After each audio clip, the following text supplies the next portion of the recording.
What's up, YouTube? Today I've got two tournament reports for you guys with MEW VMAX.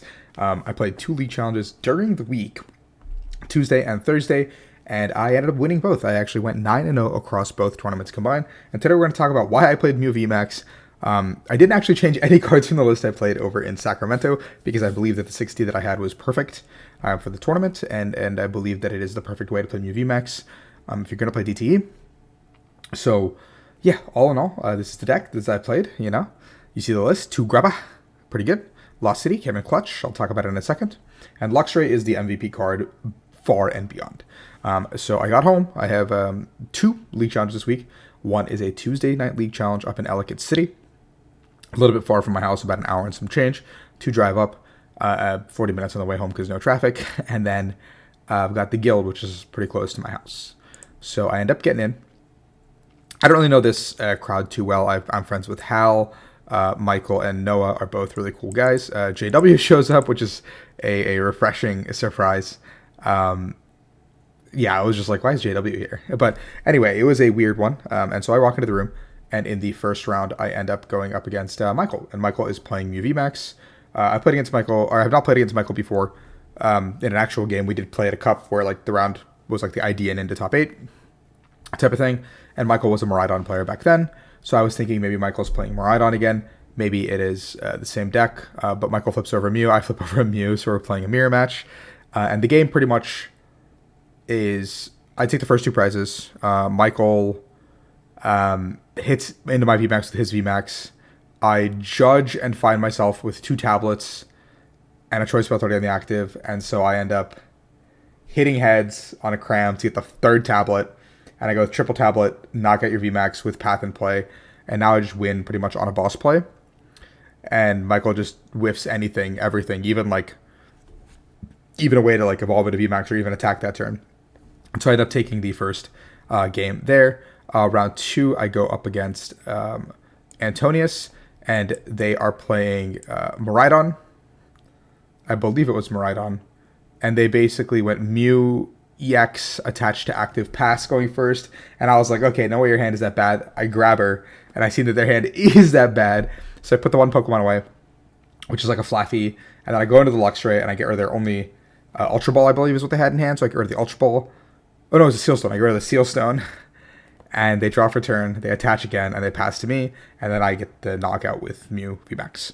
One thing MEW's really good at, just getting that turn 2, not 190, done. Like done and dusted. Kind of crazy that it does that pretty consistently, so can't really complain about that.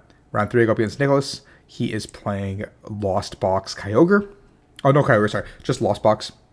And so I see that he's playing Lost Box, and I go into the early Luxray, and as soon as I go into the early Luxray, I see a Recycler, so I'm assuming Kyogre in my head, so I rip the Recycler. Nicholas whiffs the attack the next turn, so I go ahead and rip a Rod out of their hand. So now they're down a Rod, they're down a Recycler. I'm feeling pretty good. They go Cram Attack into my active. I penny up the Luxray, and I go back into the Luxray, actually. And I take another look, and I get, like, another pretty impactful card, I want to say. Maybe a Roxanne. Or maybe, like, a Rope or something. So that's pretty good. And then they make the Greninja play. And that turn, I Lost City and get rid of the Greninja, assuming they can still be Dragonite. And then at this point, like, I feel like I'm super far ahead in resources, so now I'm just judging and just taking knockouts with MEW left and right. They don't bump the city, and they use Sableye the following turn, and I'm just able to bump. It's their second Sableye, so I knock it out, and now they're out of attackers as well, and I find myself in a 3-0 position. Round 4, I go up against Hal. He's playing Gudra, and Hal tells me before the round that they cut their Spirit Tomb tech, so I was like, feeling good. Gudra should be a pretty good matchup because I can rope around the Gudra. I can boss the Gudra preemptively before it hits the board. I can Luxray like gates and stuff out of their hand, making it difficult for them to play the game. It's just like a worse version of Tina that can't one-shot me, and we can just trade blows, and I will eventually win the war of attrition. I go first. I set up pretty well. Hal does a whole turn, benches a singular Gudra, passes. I get the boss on Gudra, take it out. They do it again, put another Gudra down. I boss the second Gudra, take it out, and now the game is effectively over. I'm up 4 prizes. Hal has 0 Gudra in play, and they concede. So I've had a 4-0. I do end up winning the challenge.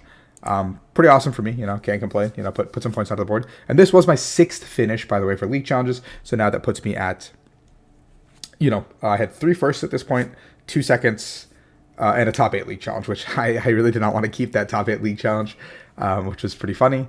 The next day, I head to the guild in Fair Oaks, and I am playing Mew again. Mostly because this week has been a little bit busy. I've been cat sitting for a friend, dealing with some other obligations as an adult. Being an adult sucks. So I show up and I'm like, hey, I'm going to just play Mew again. It's a different crowd. And there's a crowd that usually plays Lost Box, so you should know your local crowd when you're going, because a lot of these people will play the same decks over and over and over again. Looks like a lot of them switched up decks. So right when I hit Bowden, Bowden is playing Kyogre Lost Box, and this time it is Kyogre. And their early game is pretty poor. They end up lost owning like 4 energy over the course of the game. I end up ripping a Recycler out of their hand with Luxray, but they're playing 2 Recyclers. So they use the second Recycler because they know they can't. If it sits in the hand, I'm just going to rip it. And they put the energies back into the deck. And at this point, I kind of forego taking prizes early in favor of just ripping resources out of their hand to make sure that the Kyogre never happens. And I'm able to penny up the attacker at some point. Penny is super, super, super good against any Lost Box variant. You just put them on such an odd place to play the game. And I'm able to pretty much, like, Bowden just doesn't have the resources to Kyogre ever. So even though I'm at, like, 3 prizes, I just never lose the game from that position onwards. The second round, I go up against Matthew Hammond, who is playing the Sable Zard version of Lost Box, and their start is pretty weak. I'm able to kind of capitalize, go into the Luxray. I end up ripping, I think it was Sealstone out of their hand too, maybe. They get a Beach Court to stick for a little bit. I'm ripping more resources. I end up starting deciding that I wanted to start taking prizes because their start is kind of slow. And I end up making a pretty crucial misplay. I'm at 3, and that turn I have Sealstone, and I could have just Sealstone for Penny, picked up the Genesect that already had 100 damage on it, and I could put it back down. And at that point, Sableye, and then I would go to 2 that turn, and then they would Sableye, and they can't like win that way. Because I just like, sorry, they had already taken, there was a 4, sorry. So they can't take that prize on Genesect. I penny, pick that one, put it back down. I go to 2. They have to put 12 damage counters somewhere. I take a knockout, and then they can't end the game with Zard Boss, like Rad Zard Boss.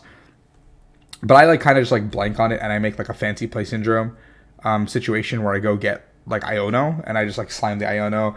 And I'm like, you have too many cards. And like, he had like a 6 card hit, which wasn't even that many. I was like, you have too many cards. But the deck in total was like 15 cards maybe. So it's pretty like clear that Matthew would have like pretty much drawn his entire deck or seen most of the cards. So I definitely messed up right there. I think that was like a huge misplay. And that could have cost me the game if Matthew did not have to burn like switch cards early willy-nilly. Like both Beach Court, I think all 8 switch cards, like 4 Rope Borgon, which like gave me comfort in the play I made. But it could have been dicey. And then round 3, I go up against Locke, and Locke never plays something normal. So Locke was playing Lugia Single Strike, which was weird that Locke played something normal. And I ended up getting the Lock on Lock with the Luxray pretty early, but he draws out of it like every single time. And Locke exclaims to me that he did prize a Pumpkaboo, because if he didn't, I would have lost like a long time ago, because he top decked Research one turn, he top decked Aroma one turn, he top decked like gift after gift energy, so I couldn't even knock out the active Lugia. And so eventually, when he researches in Whiff Stadium, and he has like a 6 card hand, I go for the knockout with Mew on the active, and just kind of say like, hey, you get 1 card, let's see if you can do something with it. He goes into the other Lugia. He's now put 4 energies on that Lugia, so he bumps my Path with the attack. I replace Path, and I hit it. I go back into Luxray to make the numbers good for me to use with Mew, because I already burned 2 tablets, so I need to have like choice about other 2 tablets to go through what's left. So I have to go into Luxray, which the math actually worked out like super swimmingly. Actually, like that was kind of awesome. So I had Luxray, because I already did like 1 Luxray on it, so I get to do the second Luxray, and I rip like a Research, and I'm like, nice, so we're chilling. Like there's not much left. And Locke ends up just like not getting anything going, and so I end up getting lucky. Round also against Matthew, there was a turn where he does set up the Spiritomb, and I think that kind of threw me off, because I like positioned my entire game plan into getting like the boss city Tomb knockout, which I did end up getting without using the Seal Stone, and I think I just like tunnel visioned on the fact that like, hey, I got rid of his one like playability card. I should win the game now. Round 4, I go up against Alana, not Alana, Ayana, and Ayana is playing God of War, and she sets up pretty mediocre early on, and I get the turn 2 boss KO on her Zacian that she had to put into play with Lost City because she had to put it into play to roar the sword and just play the game, which then gets her into just going Mew, set up her board a little bit, pass. I knock out the Mew. She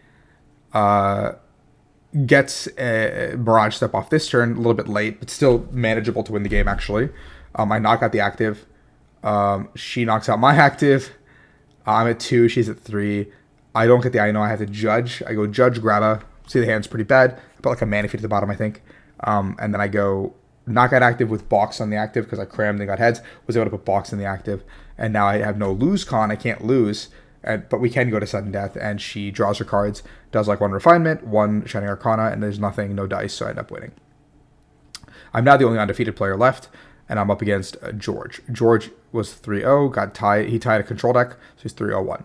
George is playing Zard. George and I both end up in a position where I go to a 0 card hand and George goes to a 0 card hand because I was luxuring aggressively and he like drew Charmander or Charmeleon, evolve, draw Charizard, evolve. He could have just held the Charizard, I feel like, until he found a way to bump path. And then I just went on the aggressive, took 2 prizes, and then George, lo and behold, 2 turns later, draws out of it. He already used Sealstone also early to get the VIP pass. He draws out of it to get like a research and plays the game, and I'm like, oh. And but I already bossed and hit the Zard once. So the Zard is damaged. He gives me a Pidgeot because he can't attack with Zard that turn because there's no more Manders in play. I knock out the Pidgeot. I go to 2 prizes. And then it doesn't matter what he does with that Zard because he's still at 6. I have enough damage to one-shot it with Mew no matter what. So I lock up, get a 9-0 run with Mew over 2 small tournaments. I'm probably not bringing Mew to my tournament. On Sunday I have a cup. But this is the perfect way to play DT Mew if you guys are going to play it. Inspired from Rowan. Rowan's an awesome player. Just took his list and changed 2 cards. But that's it. So put up another couple points on the board. You know, can't complain too much. And I have 4 firsts and 2 seconds for challenges now. So should be pretty much donezo with challenges. And I think this also puts me in position to contest for a stipend. Maybe wrap up my invite pretty soon. So we'll see how it goes. But the road to Hawaii looks good. Hopefully you guys are enjoying this kind of content. And yeah, thank you so much.